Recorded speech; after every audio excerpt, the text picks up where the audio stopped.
congratulate Providence. That was quite a shooting display, especially Raheem, that they put on.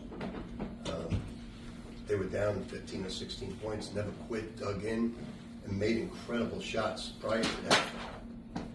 We had them at three, made threes in the first half, and then we just kept breaking our defensive routine of what we're supposed to do.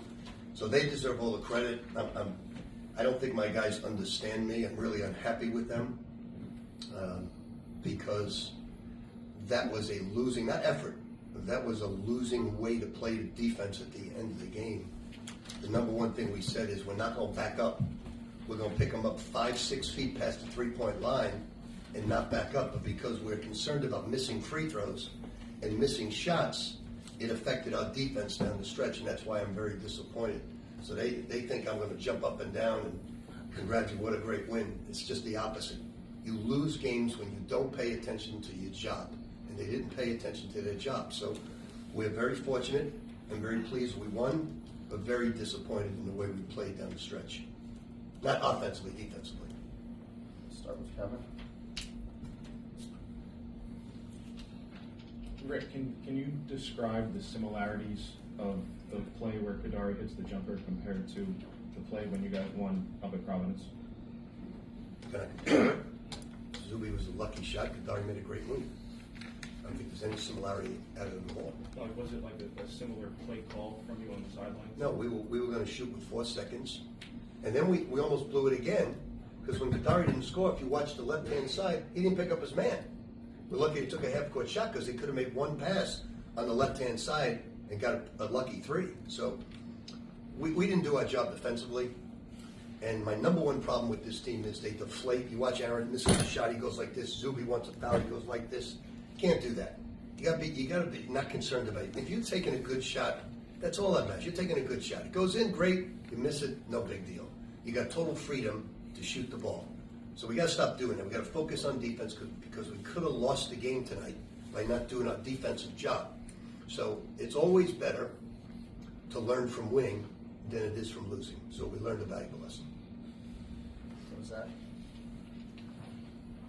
Rick, you're up 19 there with 8.5 left. What do you make of why all of a sudden the game kind of... We just gave up threes. I just said that to you. No, I know. I mean, but like in terms of you weren't giving up threes for most of that second half. Yeah, I think we didn't stick to the game plan of backing up. We turned our back to the corners. They shoot almost 40% from the corners, and they take almost eight threes a game.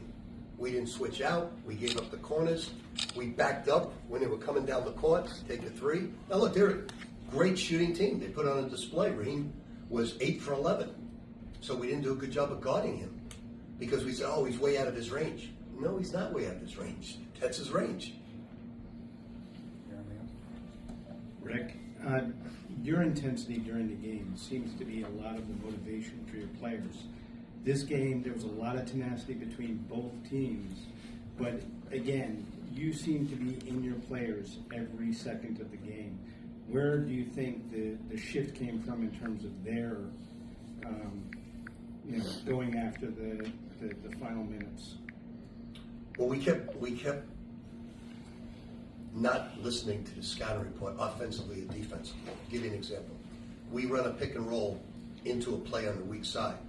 And I said, guys, if you don't break the foul line, either with your dribble or getting below the foul line to catch it, they're going to go under pick and rolls. All you do is beat the clock down. So we kept doing it. We didn't dribble down to the foul line, kept doing it. And it's all because they're thinking of the last shot they missed. So we just had to win the game. They'll watch the film and learn from it, and we'll move forward to Marquette.